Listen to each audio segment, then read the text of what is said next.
Olympian पहलवान और जुलाना से कांग्रेस के विधायक विनेश फोगाट ने हाल ही में सोशल मीडिया पर जारी अपने संदेश में कहा कि वो बीते 1.5 साल से कुश्ती अखाड़े से दूर थी, लेकिन कुछ महीने पहले उन्होंने दोबारा अभ्यास शुरू किया।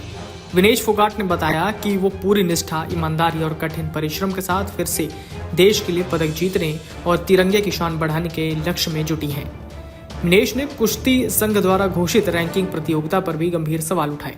उन्होंने कहा कि यह प्रतियोगिता उत्तर प्रदेश में उस स्थान पर आयोजित की जा रही है जहां बृजभूषण शरण सिंह का निजी शिक्षण संस्थान है। ऐसे स्थान पर मेहनत करने वाले खिलाड़ियों को उनका अधिकार मिलना बेहद कठिन है। उन्होंने आरोप लगाया कि किस मुकाबले में कौन निर्णायक होगा, किसे कितने अंक दिए जाएंगे और किस खिलाड़ी को जिताया या हराया जाएगा, इस पर प्रभाव डाला जा सकता है। सुने विनेश फोगाट ने क्या कुछ आरोप लगाए। आप सबको नमस्कार। जैसे कि आप सबको पता है कि पिछले 1.5 साल से मैं रेसलिंग मैट से काफ़ी दूर थी, लेकिन अभी कुछ महीनों पहले मैंने फिर से रेसलिंग की तैयारी स्टार्ट कर दी थी। बड़ी मेहनत और ईमानदारी से मैं अपनी मेहनत कर रही हूँ।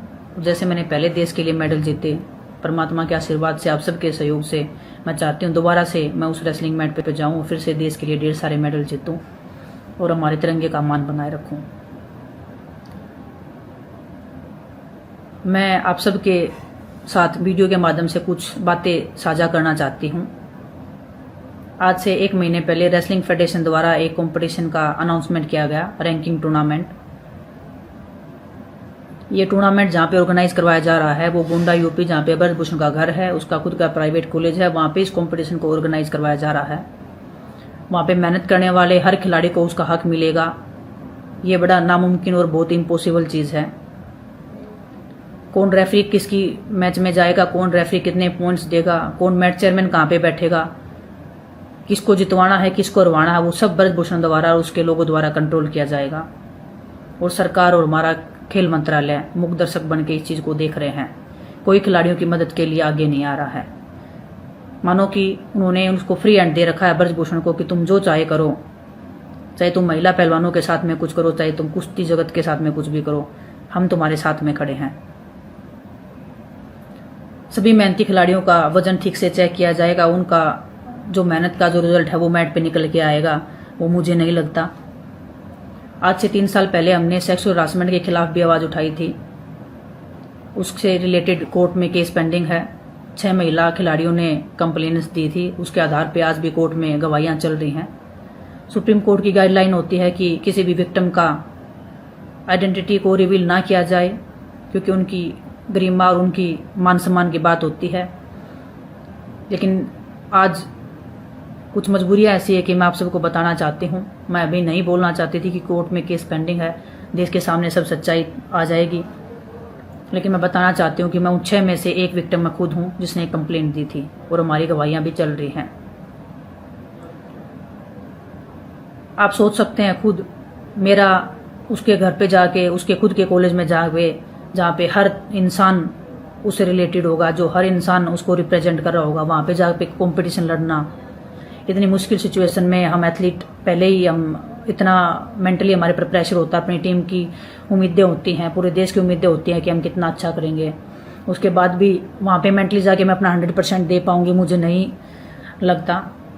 बड़ा टफ एक लड़की के लिए काफ़ी मैं बोलूँगी बहुत ही मुश्किल होता है ऐसी सिचुएशन में जाके कॉम्पीट करना, और वो हर खिलाड़ी मेरे से रिलेट कर सकता है जो इस सिचुएशन से गुजरता है। आज भी बृजभूषण बोलता है कि रेसलिंग फेडरेशन पे उसका दबदबा है, उसी के लोग उसने बैठा रखे हैं, वो खुद पूरे देश के सामने बोलता है, लेकिन फिर भी स्पोर्ट्स मिनिस्ट्री या भारत सरकार कुछ भी कदम नहीं उठाती है। अगर मैं उस कंपटीशन में जाऊंगी, मेरे साथ मेरी टीम भी होगी, हमारे वेल विशर्स भी होंगे, किसी के साथ में कोई दुर्घटना अगर होती है तो मैं आप सबको बताना चाहती हूँ कि उसकी सीधी सीधी भारत सरकार जिम्मेदार होगी।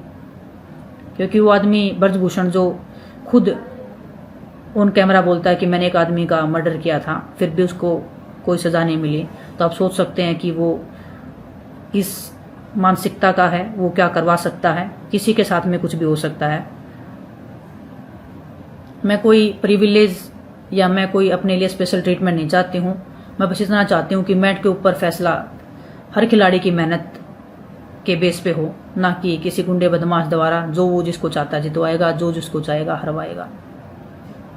मैं जितने भी खेल प्रेमी हैं, जितने भी मीडिया के लोग हैं, जो इतने सालों से स्पोर्ट्स को कवर कर रहे हैं, जिनके बदौलत हमारे हिंदुस्तान में आज भी खेल जिंदा है, मैं चाहती हूँ कि आप सब वहाँ पे प्रेजेंट हों और जो भी सच्चाई है वो पूरे देश के सामने आए।